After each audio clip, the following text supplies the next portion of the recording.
बिस्मिल्लाहिर्रहमानिर्रहीम। अस्सलाम वालेकुम नाजरीन, मैं हूं डॉक्टर ज़ला इदनान। मैं आप लोगों के साथ अपने फेसबुक पे यूट्यूब चैनल डीजीए से मुखातब हूं। मैं अपने चैनल पर अपने तमाम नाजरीन को खुशामदीद कहती हूं। नाजरीन, मेरा आज का टॉपिक है हमल में बच्चे की सेहत और गोरी रंगत के बारे में। इसके लिए हम कौन सी खुराक खाएं जिसकी वजह से बच्चा सेहतमंद और गोरी रंगत वाला गोरा चिट्टा पैदा हो। आपके दिल की बात करेंगे। हर कपल का दिल चाहता है कि उनका पैदा होने वाला बच्चा गोरा चिट्टा सेहतमंद हो। साइंस के हिसाब से कुछ खुराक ऐसी हैं जिनके बारे में अगर आपको पता हो तो आपके बच्चे की सेहत और नशोनुमा पर इसका वाज़ेह असर नज़र आएगा। 5 ऐसी खुराक मैं आप लोगों के साथ शेयर करूंगी। अगर वो आप मुनासिब मिकदार में लेते हैं, इससे न सिर्फ गोरा चिट्टा बच्चा सेहतमंद पैदा होगा बल्कि फ़ीमेल की अपनी स्किन भी अच्छी रहेगी। अक्सर ख़वातीन को शिकायत होती है कि हमल में उनकी स्किन ख़राब हो जाती है। इन पर अमल करने से उनकी स्किन ग्लो करेगी, दाग धब्बे नहीं आएंगे, छाइयाँ नहीं बनेगी। तो सबसे पहले नंबर 1 पर हम ऑरेंज की बात करते हैं। ऑरेंज में काफ़ी मिकदार में विटामिन सी होता है। ये विटामिन सी का ज़हीरा है। विटामिन के बारे में तो आपको पता ही होगा, स्किन के लिए बहुत अच्छा है और माँ के अंदर जो बच्चा परवरिश पा रहा है उसकी स्किन भी ग्लो होनी चाहिए। तो इसके लिए विटामिन सी यानी कि बादाम ऑरेंज का ज़रूर इस्तेमाल करें। नंबर 2 पर बात करते हैं हम बादाम के बारे में। बादाम में प्रोटीन होती है, कैल्शियम, मैग्नीशियम, विटामिन ई शामिल होता है बादाम में। प्रोटीन बच्चे की नशोनुमा में हेल्प करती है। कैल्शियम मैग्नीशियम से बच्चों की हड्डियों में मजबूती आती है। और इसके बाद हम बात करते हैं विटामिन ई के बारे में, जो कि बादाम में पाई जाती है। विटामिन ई आप सब जानते हैं स्किन के लिए बहुत बेटर है। इससे स्किन में ग्लोइंग आती है, कॉम्प्लिकेशन बेहतर होती हैं।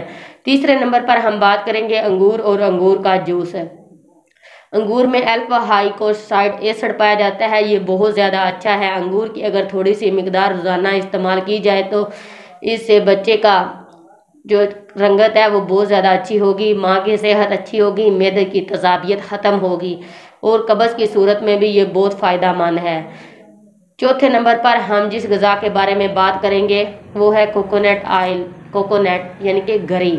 अगर एक मुनासिब मिकदार में आप कोकोनट इस्तेमाल करते हैं तो इससे बच्चे की इम्यूनिटी में बहुत फ़ायदा होता है, माँ की भी इम्यूनिटी बेहतर रहती है। और 5वें नंबर पर हम बात करेंगे सौंफ के बारे में। सौंफ डायरेक्ट भी आप 1 चम्मच इस्तेमाल कर सकती हैं। रात को अगर आप पानी में भिगो दें सौंफ को और सुबह नहारे मुँह इसको पी लें, इसके पीने से भी आपको बहुत ज़्यादा फ़ायदा होगा और जहाँ पर जो कॉम्प्लिकेशन पाई जाती हैं वो बेहतर हो जाएंगी। वहाँ अमल के दिनों में जो मतली होती है वो भी नहीं होगी सौंफ के इस्तेमाल से। एग के बारे में अब हम बात करते हैं। अंडे एग यानी कि इसमें बहुत ज़्यादा प्रोटीन होती है। इससे हासिल होने वाली प्रोटीन बच्चे की नशोनुमा में मुख्तलिफ मुस्बत किरदार अदा करती है और साथ साथ बच्चे की स्किन की ग्लो और फेयर के लिए भी बहुत अहम होती है। ये वो ग़िज़ाएँ हैं जो मुनासिब मिकदार में लेनी चाहिए हर हामला ख़वातीन को। ऑरेंज 1 से 2 रोज़ाना इस्तेमाल करें। बादाम 3 से 4 खाएँ। कोकोनट गरी यानी कि इसका एक पीस छोटा सा 3 से 4 सेंटीमीटर ले सकते हैं। सौंफ मैंने आपको पहले भी बताया है कि आप डायरेक्ट 1 चम्मच इस्तेमाल कर सकती हैं। अंडे आप डेली के 2 से 3 लें। इसकी सफ़ेदी आप आसानी से इस्तेमाल कर सकती हैं। अगर आप जर्दी इस्तेमाल नहीं करना चाहती तो आप सफ़ेदी निकाल कर इस्तेमाल कर लें, इसमें बहुत ज़्यादा प्रोटीन होती है। ये वो तमाम ग़िज़ाएँ हैं जो आप हमल के दौरान रेगुलर इस्तेमाल करें। इस तरह आप खुद भी सेहतमंद होगी और आपका पैदा होने वाला बच्चा भी सेहतमंद होगा। आपका जो ड्रीम है कि हमें गोरा चिट्टा बच्चा चाहिए वो इंशाल्लाह ज़रूर इन खुराक के इस्तेमाल करने के बाद होगा। इसके साथ मैं आपको ये भी बताना चाहती हूँ हमल के पहले 3 माह आपको नॉर्मल फोलिक एसिड ज़रूर इस्तेमाल करनी चाहिए।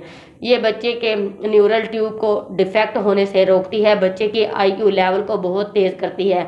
अगर आप चाहते हैं कि आप इंटेलिजेंट बच्चे को जन्म दे तो पहले 3 माह आप डेली का फोलिक एसिड इस्तेमाल करें। इसके बाद आयरन और कैल्शियम का इस्तेमाल करें, इससे आपकी हड्डियां मजबूत रहेंगी, आपके बच्चे की हड्डियां मजबूत और नशोनुमा बहुत बेहतर होगी। आयरन के इस्तेमाल से आपको खून की कमी नहीं होगी। खून की कमी से जहां माँ को नुकसान पहुंचता है वहां पर पैदा होने वाले बच्चे को भी बहुत से मसाइल का सामना करना पड़ सकता है। खून की कमी की वजह से बच्चे का वज़न भी कम हो सकता है, पैदाइश वक्त से पहले हो सकती है। हमल में खुराक के बारे में एक और बात आपको बताती चलूँ, आप अपनी खुराक अच्छी करें, थोड़ा थोड़ा खाएं मगर बार बार खाएं। सो नाजरीन, उम्मीद करती हूँ मेरी आज की वीडियो आपको पसंद आई होगी। अगर मेरी आज की वीडियो आपको पसंद आई है तो मेरे फेसबुक पे यूट्यूब चैनल डीजीए को लाइक और सब्सक्राइब करें। मज़ीद अपने दोस्तों के साथ शेयर करें ताकि सबकी रहनुमाई हो सके। शुक्रिया।